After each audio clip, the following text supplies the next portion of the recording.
Olá, povo de Deus, povo abençoado, tudo na paz? Glória a Deus. Espero que estejam todos bem em nome de Jesus. Eu sou Marconi Aquino e você está no canal Grande Momento. Como sempre digo, grande momento, queridos, de aprendermos mais de Deus e da sua palavra. Um pouquinho mais de Deus, um pouquinho mais da sua palavra. Com muita reverência e humildade, estamos aqui para aprendermos juntos, em nome de Jesus. Se você está aqui pela primeira vez, seja muito bem-vindo, querido. Se você já faz parte do canal, também seja bem-vindo em nome de Jesus. O importante é aprendermos mais um pouquinho do nosso Deus, da sua palavra, neste momento. Eu quero compartilhar aqui uma palavra com vocês que está aqui no livro de Neemias, no capítulo 1. Ou seja, o contexto de Neemias, que ele era um homem de Deus, que estava ali na província de Suzã, uma cidade babilônica, estava ali era copeiro do rei, ou seja, era um homem abastado, tinha ali tudo do bom e do melhor, vivia sem preocupações, na tranquilidade ali no reino. Só, queridos, que chega até ele uma notícia do seu povo, ou seja, o povo de Israel, aqueles que não foram dispersos, aqueles que não foram levados cativos, devido ali à invasão de Jerusalém, à destruição da cidade, eles chegaram até Neemias. E ali quero contextualizar aqui com vocês, olha só a situação.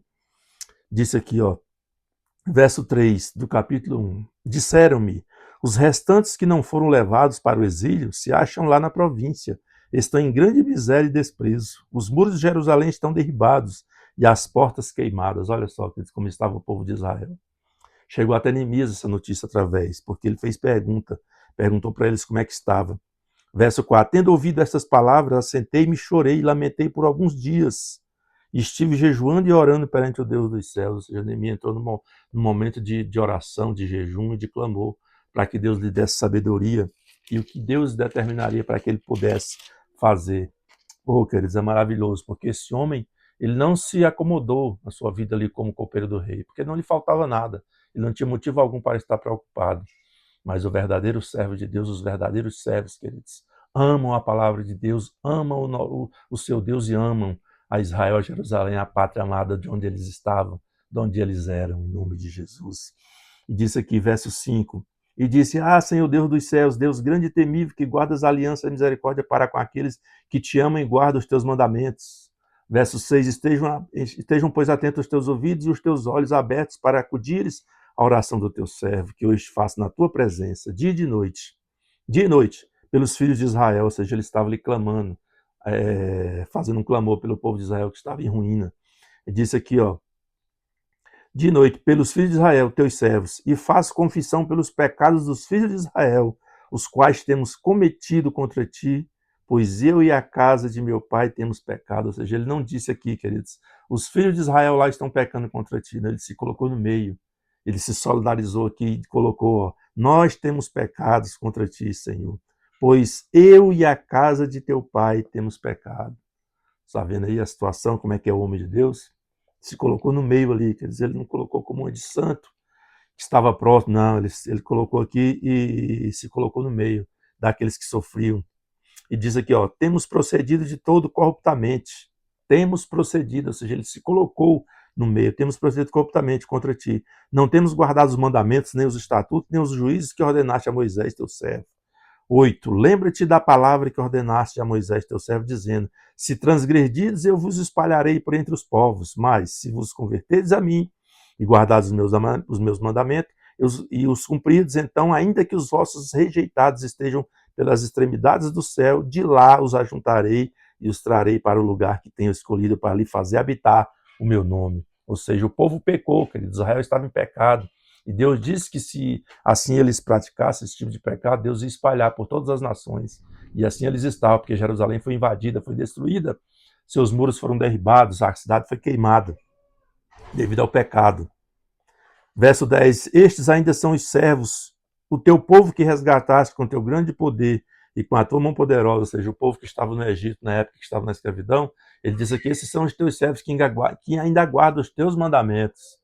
Eita Deus. Verso 11. Senhor, estejam, pois, atentos os teus ouvidos à oração do teu servo e à dos servos que se agradam de temer o teu nome. Concede que seja bem sucedido hoje o teu servo, ou seja, ele está falando dele mesmo, e dá-lhe mercê perante este homem, ou seja, perante o rei, a qual ele servia como copeiro. Nesse tempo eu era copeiro do rei, ou seja, para ele não faltava nada, quer dizer, ele vivia a vida abastada. Mas o povo dele estava em sofrimento, e assim é o homem de Deus, Assim é a mulher de Deus, ele não se preocupa só consigo mesmo, mas a palavra do Senhor diz que aquele que não se preocupa com seus familiares, com seus entes queridos, é muito pior do que o incrédulo. Ele diz assim, Neemias se preocupava. E disse aqui, ó, capítulo 2, verso 1. No mês de Nisan, no ano 20º do rei Artaxerxes, uma vez posto o vinho diante dele, eu tomei para oferecer e lhe dei. Ora, eu nunca antes estivera triste diante dele, ou seja, Neemias vivia alegre. Neemias vivia servindo o rei ali com alegria, mas nesse momento o coração dele estava triste. Mas Deus já tinha revelado isso ao rei, porque ele já tinha orado e tinha preparado, olha só. O rei me disse, por que está triste o teu rosto, se não estás doente? Olha só como é que Deus faz. Tem de ser tristeza do coração. O próprio rei disse a ele. Então, temi sobremaneira e lhe respondi, viva o rei para sempre, como não estaria triste o meu rosto, se a cidade onde estão os sepulcros de meus pais está assolada e tem as portas consumidas pelo fogo? Olha, isso aqui não era coisa fácil de dizer para um rei, não, queridos. Era capaz do rei mandar degolar, cortar-lhe a cabeça, porque o copeiro, naquele contexto, tinha que estar sempre alegre diante do rei. E jamais dizer um problema pessoal para ele. E disse aqui, ó, disse-me o rei, que me pedes agora? Então orei ao Deus dos céus, ou seja, assim como Esté esteve jejuando ali por vários dias, segundo o conselho de Mardoqueu, ali na cidade, ali quando Esté estava ali na cidade com o rei Assuero, aí aqui Esté se preparou em jejum e oração e Deus lhe deu a direção de o que fazer. Com Neemias, que eles não foi diferente, da mesma forma. Disse o rei, o que queres, o que me pedes agora? Então o rei então orei ao Deus dos céus, ou seja, Neemias foi orar mais uma vez e pedir a Deus a sabedoria. Assim faz o homem de Deus, assim faz os servos de Deus, aqueles que servem a Deus em espírito e em verdade, que a oração é primordial. Diz aqui, disse ao rei, se é do teu agrado, ó rei, e se o teu servo acha mercê em tua presença, peço que me envies ajudar a cidade do sepulcro de meus pais para que eu a reedifique. Olha só, queridos. Então o rei Então o rei, estando a rainha sentada junto dele, me disse, quanto durará a tua ausência? Quando voltarás? Aprove ao rei enviar-me e marquei certo prazo. E ainda disse ao rei, se ao rei parece bem, deem-se-me cartas para os governadores da além do Eufrates, para que me permitam passar e entrar em Judá. Como também carta para Asaf, guarda das matas do rei, para que me dê madeira para as vigas das portas da cidade do templo, para os muros da cidade e para a casa que deveria alojar-me.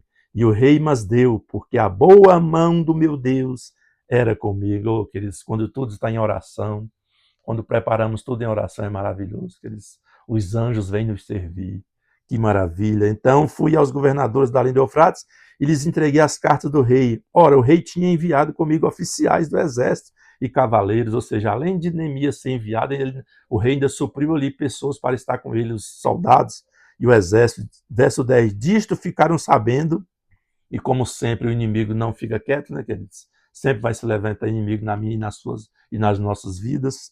Verso 10, disto ficaram sabendo Sambalate, o Eronita, e Tobias, o servo amonita, e muito lhes desagradou que alguém viesse a procurar o bem dos filhos de Israel. Queridos, isso aqui é muito forte. Todas as épocas, em todo o tempo, foram perseguidos os filhos de Israel. E todo aquele que se levantar para fazer alguma coisa de bem para o povo de Israel, que vai ser perseguido. Disse aqui, ó. E muito lhes desagradou que alguém viesse a procurar o bem dos filhos de Israel. Isso é muito forte, queridos. Aí disse aqui, ó, para a gente saber, para adiantar, porque senão vai ficar muito longo, eu já queria aqui, ó. E aí Neemias foi para lá, reedificou os muros com toda a perseguição, e uma hora chegava um, e uma hora chegava outro, e perseguia Neemias e o povo, mas eles não baixaram a cabeça, eles nem pararam de trabalhar. E aqui, ó, lá no capítulo 6, no verso 15, terminada a reconstrução do muro, olha só que maravilhas. Quando Deus está na frente, que eles não importam. Pode vir o que for de empecilho, de barreira, de inimigos tentando destruir, mas eles não vão conseguir, porque Deus é que está à frente, e Deus é que dá vitória. E diz aqui, ó, verso 15 do capítulo 6, acabou-se, pois, o muro aos 25 dias do mês de Elul, em 52 dias. Olha só, queridos, um tempo recorde. Eles terminaram a reedificação do muro em 52 dias, ao ponto dos próprios inimigos reconhecerem que ali não era a mão de Neemias, e sim a mão do Deus de Israel.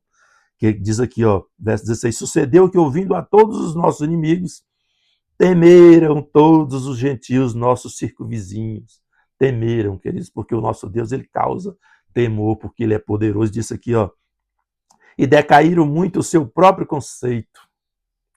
E decaíram muito o seu próprio conceito, ou seja, tentaram impedir a obra, tentaram de todas as maneiras, perseguindo, levantando falso testemunho contra Neemias, afrontas, fazendo todo tipo de atrocidade contra ele. Mas aqui, ó, decaíram muito o seu próprio conceito, ou seja, eles ficaram envergonhados e desacreditados no meio daquele povo. Diz aqui, ó, porque reconheceram que por intervenção de nosso Deus é que fazemos esta obra. Oh, glória a Deus. E aqui é maravilhoso, queridos, porque o nosso Deus é glorificado. Oh, amém, glória a Deus. Que nós possamos, nos dias de hoje, queridos, glorificar o nosso Deus através das nossas atitudes, através das nossas obras.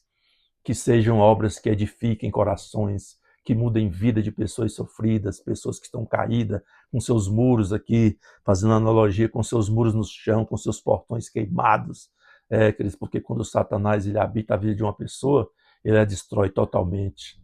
Ele a coloca de joelhos diante dele, ou seja, escravizados, queridos, nos calabouços do pecado. As pessoas vivem assombradas quando estão nos calabouços do pecado, ali nas garras de Satanás. Então, que possamos ser homens e mulheres que edifiquem vidas, que edifiquem pessoas, que mudem situações, em nome de Jesus. Que Deus abençoe a todos, queridos.